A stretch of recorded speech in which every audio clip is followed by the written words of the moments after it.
What up? It's your boy King Caleb 4 here with a post draft and some more Madden gameplay for you to watch while I talk. Because I know just you have to watch something and listen to something in order to stay with it, or else you just completely zone me out. So hopefully there will be some nice big hits and some nice plays here in this Madden gameplay that I recorded the other day while I was playing online with my friend in our connected franchise. Hit me up if you'd like to join that connected franchise on Xbox One, and you'll be able to see yourself on there when I record something and put the gameplay on there. If I win, of course, not if I lose. We don't want to put that on there. Anyways, the draft was this weekend. What? I know. Exciting.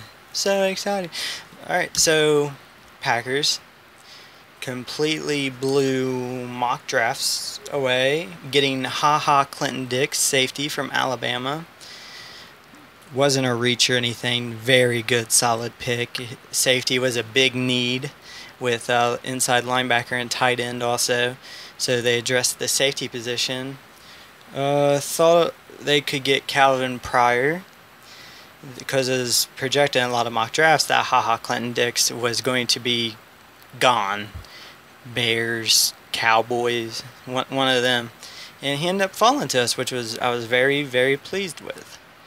And C.J. Mosley and Ryan Shazier and Calvin Pryor got taken before we had a chance to choose, but I still think we would have took Clinton Dix, even if their real name's Hashan, just so you know, but we're going to call him for the rest of this.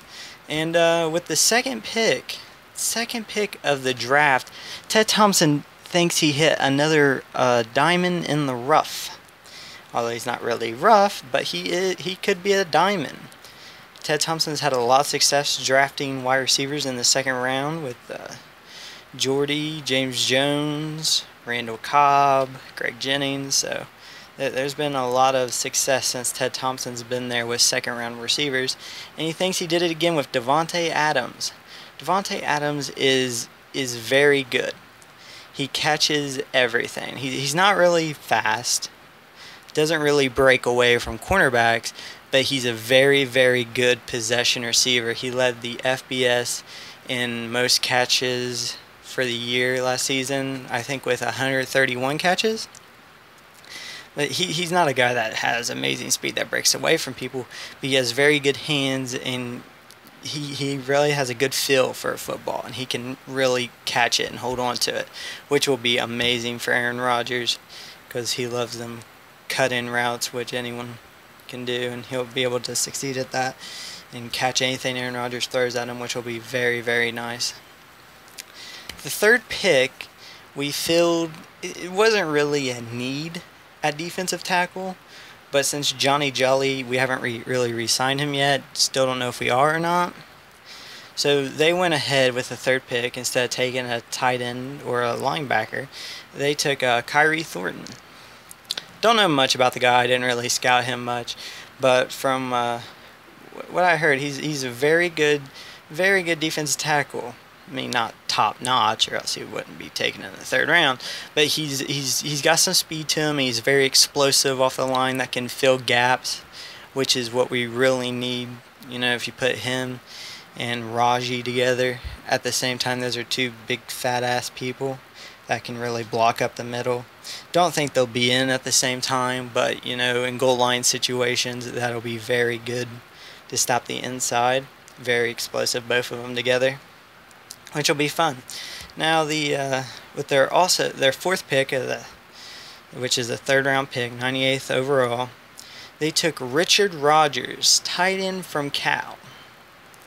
Now that was a big reach. That was a pretty big reach because he was ranked 17th on ESPN in tight ends, and that was the ninth tight end to go in the draft. So obviously there were better.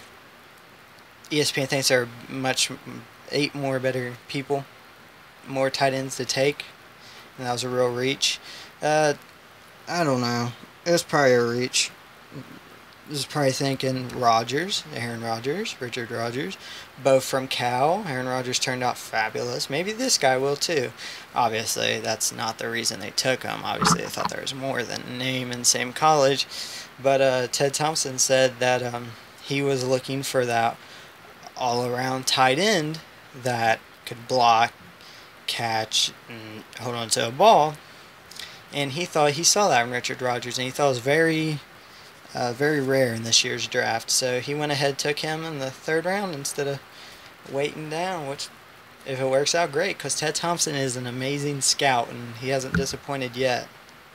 Just wish he'd get rid of Dom Capers. But anyways, we went on to the next day to a 4th round. Started out the round good.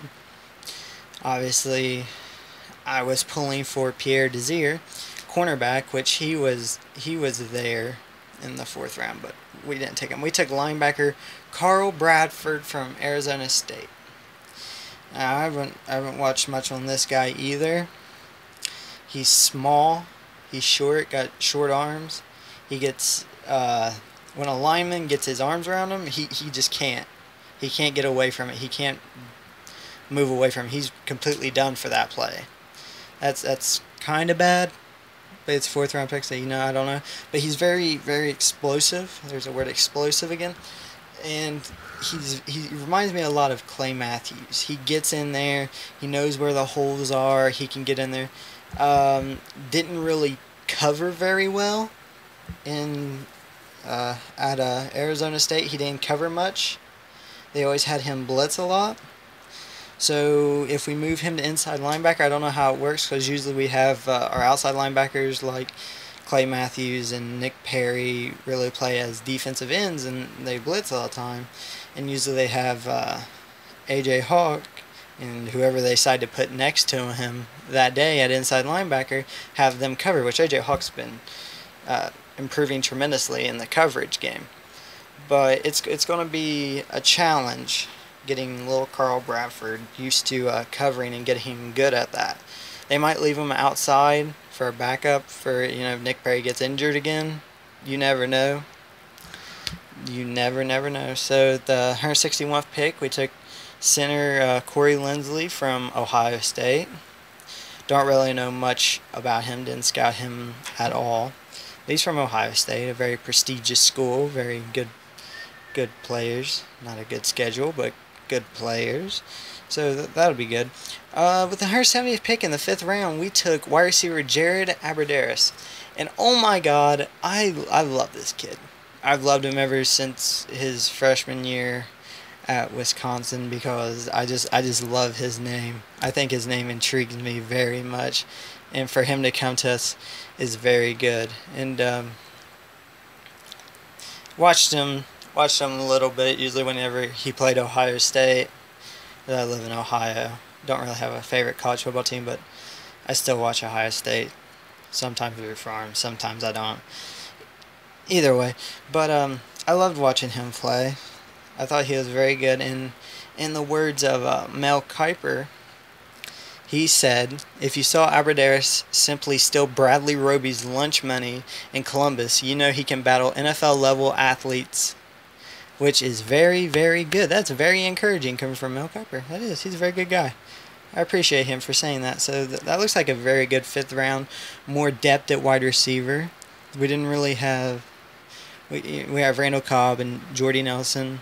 And then our 3rd string was Jarrett Boykin, which I don't have a problem with Jarrett Boykin. He's pretty good, but he's not going to get any better than pretty good, as we've seen. So we had more depth there.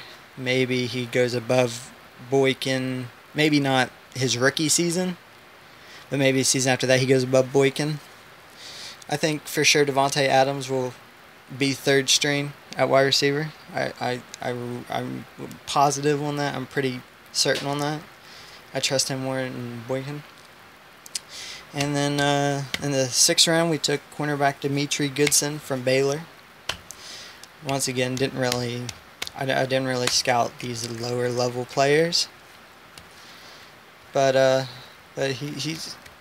heard he's pretty good. Probably won't get much playing time. We didn't really need a cornerback to get playing time. We just need a cornerback in case Tramon Williams doesn't extend his contract after this season. So I was really hoping for Pierre Desir. Could even moved on from Tramon if he still wanted too much, but you know, it's whatever. I trust Ted Thompson. Don't trust Dom Capers. I trust Ted Thompson. Remember that. Don't trust Dom Capers, defense coordinator. Trust Ted Thompson, GM. He's a great guy. Great guy. Tom Capers, bad guy. Bad guy. There you go. So, and with our last pick of the draft, 236, 7th round, we took wide receiver Jeff Janis from Saginaw Valley. Never heard of the place, but it's D2. Found that out. And let's see what Kuiper has to say with him. He says, Jeff Janis is a major physical talent for a 7th rounder. That's pretty good. Sounds like he's not going to be elite or anything. Kind of like a Boykin, a little worse than Jarrett Boykin. But he's very, very, very physical. Major physical talent. I never really trusted players coming out of lower divisions in the NCAA. Never thought they played good enough competition. Although I like Pierre Desir, even though I'm kind of contradicting myself. But I really liked him because he was nice. He fit the package that I was looking for at Green Bay. But, you know, we passed on him to take Carl Bradford. I think it'll work out in the end. Mel Kiper gave us a B+. Very nice, solid draft. Filled some needs, got some depths.